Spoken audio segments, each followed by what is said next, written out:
Vamos lá? Deixa eu te fazer uma pergunta. O que você sente depois que você peca? É sobre isso que eu quero falar com vocês hoje.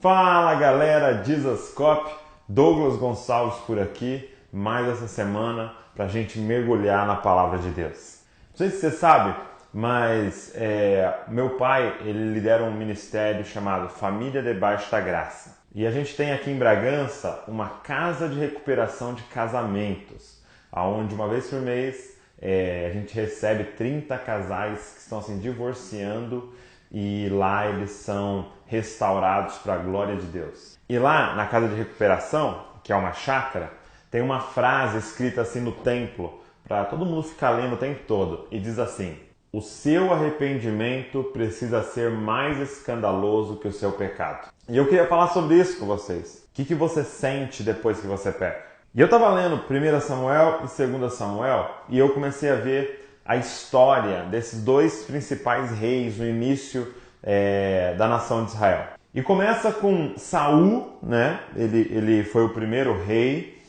e Saul pecou contra Deus. Deus manda Saul exterminar os amalequitas, porque os amalequitas haviam desonrado a Deus.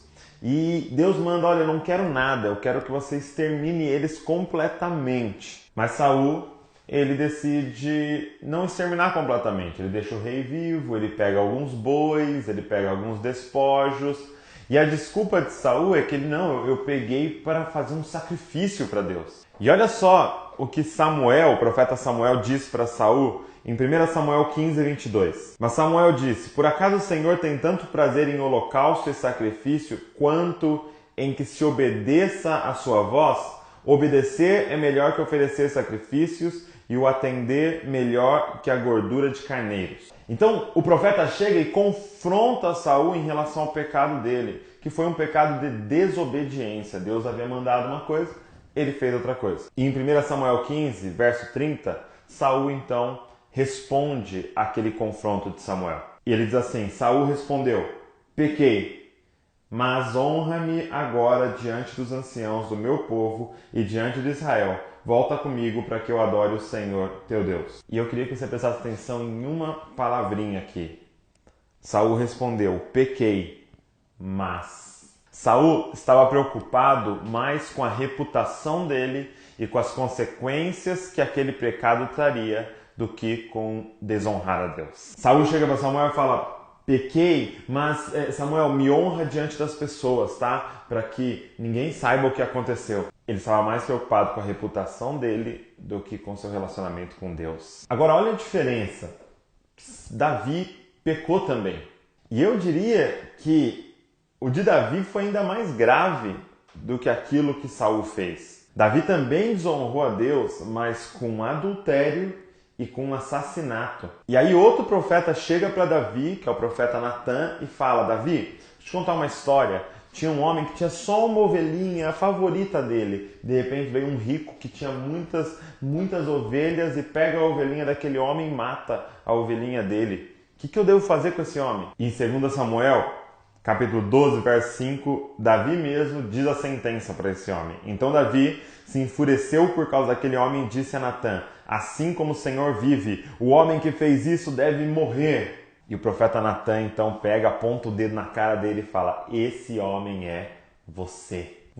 Deus te deu tudo, Deus te deu esse palácio, Deus te deu o reino, e você foi e pegou a mulher de Urias. E Natan dá toda a sentença ali, tudo o que vai acontecer, toda a consequência do pecado de Davi era uma consequência terrível. Verso 10: agora a espada jamais se afastará da tua família, porque me desprezastes e tomaste para ti a mulher de Urias o Heteu. Da tua própria família trarei o mal sobre ti, pois tu fizeste em segredo, mas eu farei o que disse perante todo Israel à luz do dia. Deus estava falando através do profeta: Davi, eu vou expor o seu pecado para todo mundo e as consequências daquilo que você fez vai aparecer para todo o reino. E olha a resposta de Davi. Então Davi disse a Natan: pequei contra o Senhor. Qual a diferença entre os dois? A diferença é que a frase de Davi não termina com mas. É simplesmente: pequei contra o Senhor. Eu não estou preocupado com as consequências, eu não estou preocupado com a minha punição, porque eu mereço essa punição. Eu estou preocupado porque eu pequei contra o Senhor. Eu estou preocupado com o meu relacionamento com o Senhor. Eu estou preocupado porque eu desagradei o meu Senhor. E Davi, então, ele entra em jejum, ele fica deitado no chão por dias. Ele não está preocupado se Natan vai honrá-lo diante do povo, se o povo vai ficar sabendo do pecado dele. Ele está preocupado, cara, com o relacionamento dele com Deus. Essa é a grande diferença da religião e do evangelho. Porque na religião, as pessoas se relacionam com as regras.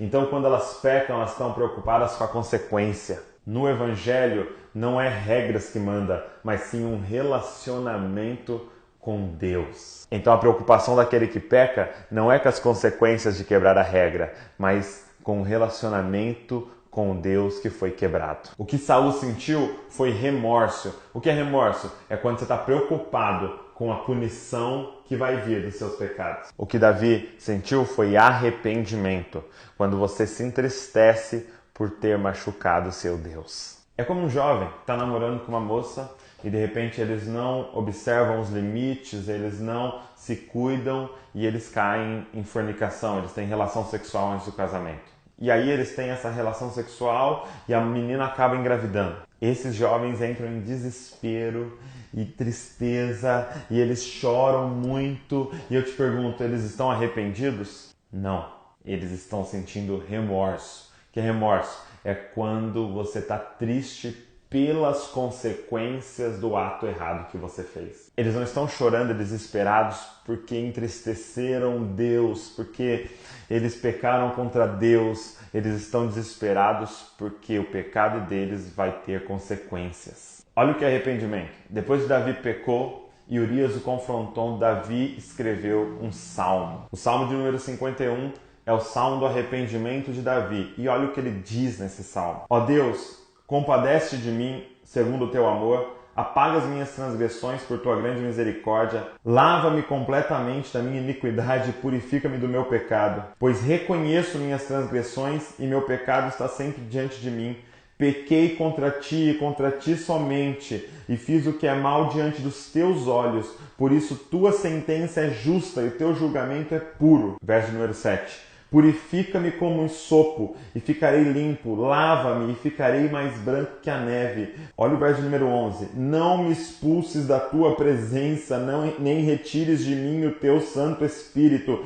Restitui-me a alegria da tua salvação e sustenta-me com um espírito obediente. Repara que na oração dele não está dizendo, Senhor, me devolve isso, restitui isso, devolve a minha honra. Não, ele está falando, Senhor, me devolve a honra de estar na tua presença. Porque o que me entristece, o que acaba comigo, não é o fato de eu ter perdido coisas, é o fato de eu estar longe de ti. O que você sente depois de pecar? Medo das consequências que virão ou uma tristeza profunda de ter entristecido aquele que deu a vida por você? O Evangelho não diz respeito a simples regras. O Evangelho diz respeito a um relacionamento íntimo de amor com um Pai que deu o próprio Filho para nos adotar.